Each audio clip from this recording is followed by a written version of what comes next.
केंद्र सरकार और उत्तर प्रदेश सरकार से विनती पूर्वक कहूंगा, चूंकि भारत का संविधान और संवैधानिक व्यवस्था, इंडियन डेमोक्रेटिक सेटअप जो है वो पीएम, सीएम और डीएम ये सुपर पावर होते हैं, यही क्रियान्वयन करते हैं, यही आदेश पारित करते हैं और आदेश को लागू भी करवा देते हैं। दो तीन बातें हैं, देश के लोग भी सुने और समाज के लोग भी सुने।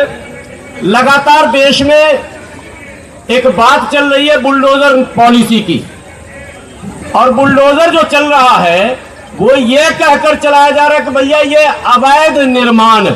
अच्छी बात है, अवैध निर्माण तो होना ही नहीं चाहिए, सब कुछ वैध होना चाहिए, अवैध कुछ भी नहीं होना चाहिए। लेकिन सवाल है मीडिया के साथियों, आप पहुंचाएंगे देश के लोगों तक, उन देश के देश प्रेमियों तक जो भटक गए हैं और जो फर्जी नैरेटिव बिल्ड किया जा रहा है उसके चक्कर में आ रहे हैं, मोदी मीडिया के चक्कर में, कि ये वैध और अवैध परिभाषित कैसे होता है, कब होता है। आपने सुना होगा नबी के शान में गुस्ताखी हुई, चंद लोग छतरपुर से निकलते हैं, थाने में एक अर्जी देने जाते हैं। कहा यह जाता है कि थाने पर इन्होंने पथराव किया।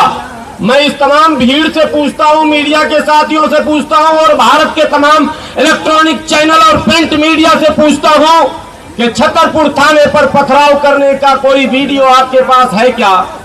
है क्या मीडिया के बंधु, आपके पास है क्या? आपके पास है? बोलिए हाँ या ना। नहीं है। फिर भी हाजी शहजाद समेत कई मकानों पर बुलडोजर चलाए गए, ये कहकर कि चूंकि इन्होंने थाने पर पथराव किया था इसलिए बुलडोज किया जाता। जब सुप्रीम कोर्ट ने पूछा तो कहा जी नहीं, वो तो अवैध निर्माण था। अभी बहराइच में भी आपको खबर मिल रही होगी, 23 घरों पर नोटिस चिपका दिया गया। 23 घर किसके बताने की कोई जरूरत नहीं है। लेकिन सवाल यह होता है कि वैध और अवैध का ज्ञान दंगा के बाद, झगड़े के बाद, लड़ाई के बाद, पंगे के बाद ही क्या होता है, पहले क्यों नहीं पता चलता कि यह अवैध निर्माण है या वैध निर्माण? ये नोट करने की चीज है और पहुंचाने की चीज है। ये बिल्कुल फेक नैरेटिव है, भेदभावपूर्ण कार्रवाई है। एक वीडियो वायरल हो रहा है चंदौली का, आप लोगों तक भी पहुंचा होगा। चंदौली में एक अल्पसंख्यक समुदाय की हत्या हो रही है। सड़क का आपसी झगड़ा, कोई बड़ा विवाद नहीं है, लेकिन उसकी भौजाई मांग कर रही है कि पहले बुलडोजर चलाओ हत्यारे पर, तब जाकर हम मिट्टी होने देंगे। वहां सुनी नहीं जा रही है। आपने सुना होगा गौतम, कौन गौतम? अमन गौतम। अभी हत्या हुई, जिस पुलिस कस्टडी में हत्या हुई, क्या पुलिस वालों के घर पे चलेगा क्या बुलडोजर? नहीं चलेगा ना। आपको पता है पूरे देश में नहीं विदेश तक चर्चा हुई थी हाथरस की घटना। बुलडोजर चला क्या किसी पर?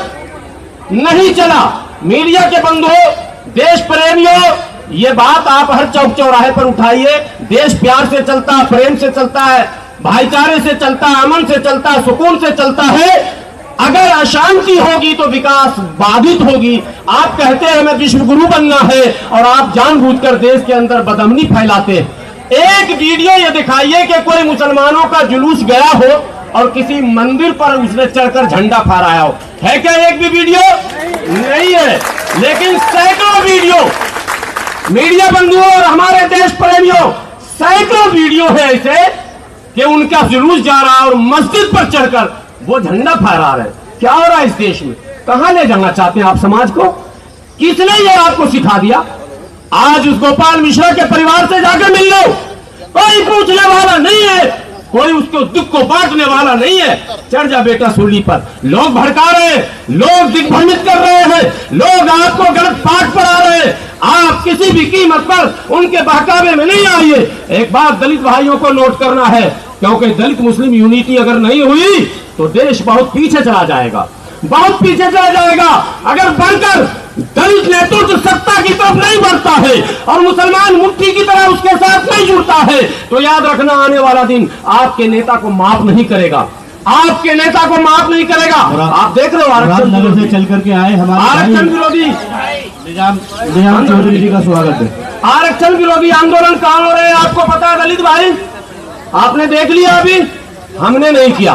बहरहाल मैं कोई सफाई देने नहीं आऊं, दो बात ही रखने थे कि ये जो बुलडोजर चलाया जा रहा बात बात पर, इस पर विराम लगना चाहिए और ये वैध और अवैध की परिभाषा भी सामने आनी चाहिए। एक ये महत्वपूर्ण मुद्दा।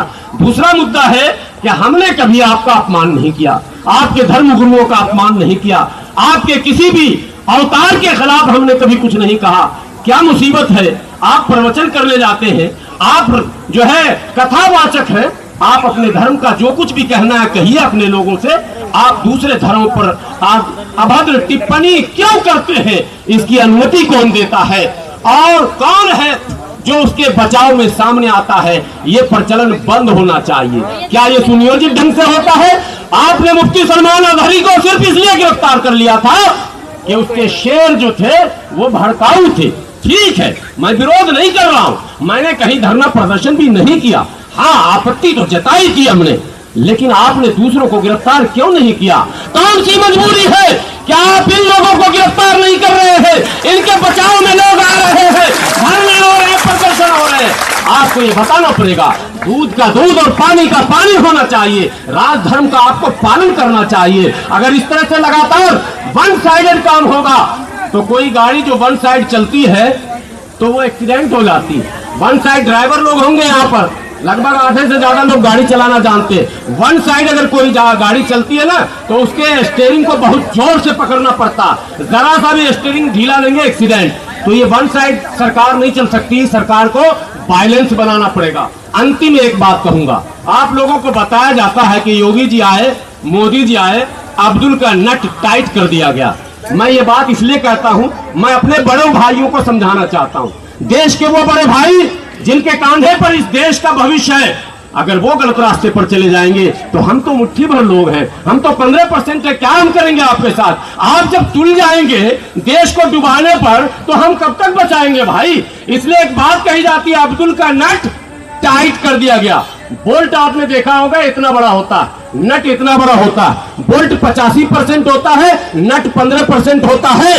अगर नट को जरूरत से ज्यादा टाइट करोगे तो नट स्लिप हो जाएगा, और अगर नट स्लिप हो जाएगा बोल्ट काम का नहीं बचेगा किसी भी